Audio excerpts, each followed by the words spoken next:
Alrighty. So yesterday we looked at the election of 1882, 1888, and the victory of Benjamin Harrison, allowing him to become the 23rd president of the United States in a rather strange series of election circumstances.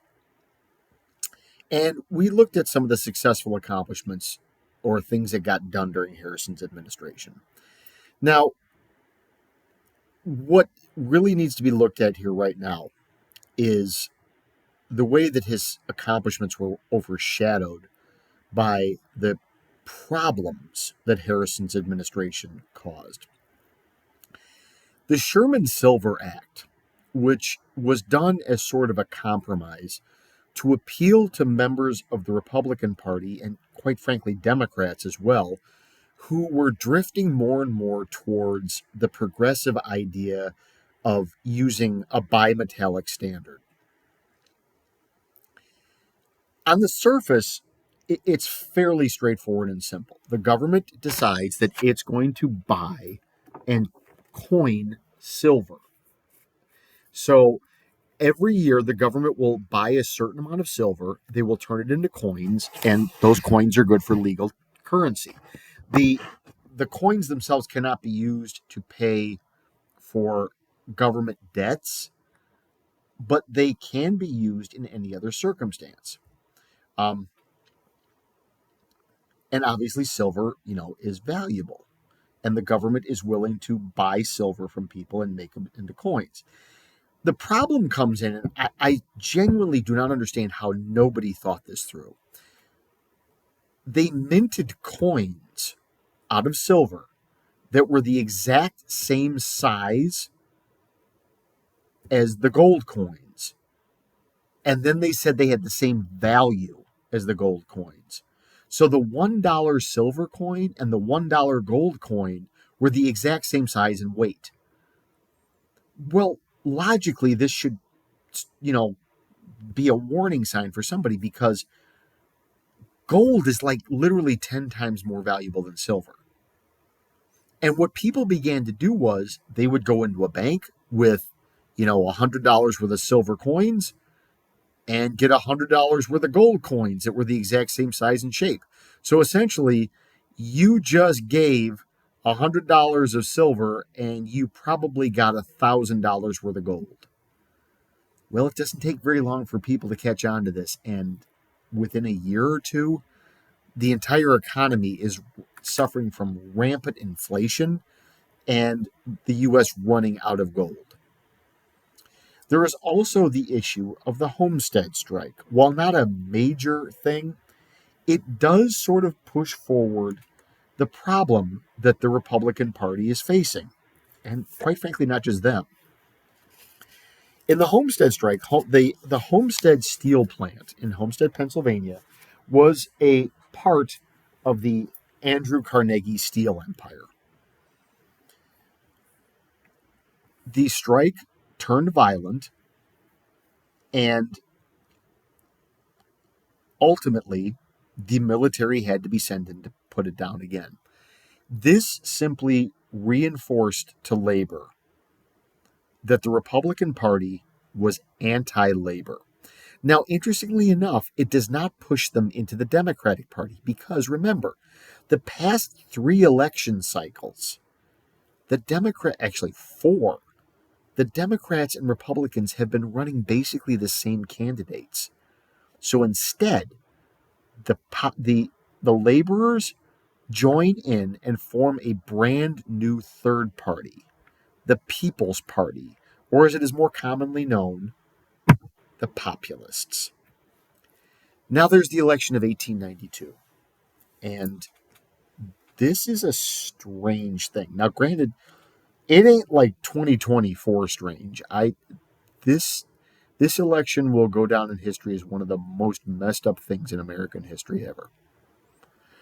But in the election of 1892, you have Harrison, who is the incumbent. That's the guy who's currently in office looking to get reelected. Now, this is kind of strange, and we'll talk about that in a second. versus Democrat candidate Grover Cleveland. But it isn't just Harrison against Cleveland. Oh, no. There's three other parties that suddenly appear and make their way on the ballot. So the generic term for these groups are known as third parties. Even if it's the fourth or fifth or sixth or 20th party, they're all called third parties because what it basically means is they're not one of the big two. The populists nominate a guy named James Weaver, who you really don't need to know anything about. What's more important is to understand who the populists are and what they want. The populists are a political party made up of former Greenback Party members, hence the support of Silver, as well as Western farmers, poor Southern whites, and Union members, particularly Northern Union members. All three of which are groups of people who would benefit from inflated currency. A lot of what they want is very Marxist, but apparently not Marxist enough because there's also the American Socialist Party that shows up. But what's really kind of interesting to understand here is that all three of these groups, Western farmers, poor white Southerners, and Northern Union members, were all very anti-immigrant and anti-black. And it isn't a racist thing. It's a class and economic issue. For Western farmers, there is only a limited amount of usable good land that's freely available or available cheaply. Immigrants in particular pose a threat to Americans moving west to get that land. In the South, immigrants and blacks pose a threat to poor white Southern farmers who need to live off of what they produce and are able to sell at markets. More competition means lower prices. And for Northern Union members, immigrants and blacks are willing to work cheaper than the union members are, and they pose a threat to the union's ability to negotiate and for the workers to prosper. So the populists are very much in favor of silver. They are in favor of the government owning transportation and communication forms, railroads, telephones, telegraphs, newspapers. They do not want big banks. Big banks are the enemy of these groups. They want the direct election of senators by the people. This is something hard for us to get a grip on, but senators were never meant to be directly elected. They were chosen by the states to represent the state, not the people of the state. But that's what the populists wanted. They wanted the 8-hour workday, and they wanted big businesses, big corporations, industry to be broken up into small businesses and heavily regulated and monitored by the government. The socialists didn't think that the populists went far enough, so they were more openly socialist about confiscation of property and things like this. And then there's the American Prohibition Party. They just don't want anybody to drink alcohol. The teetotalers, the women's temperance movement. The campaign itself is a strange bucket of whack. It's quiet and respectful. Nobody hurling baseless accusations out, randomly, finding some weird woman to claim that somebody's her baby daddy or anything else. So, part of the problem, Cleveland is the Democratic nominee. He wins the nomination, but many of the Democrats don't like him.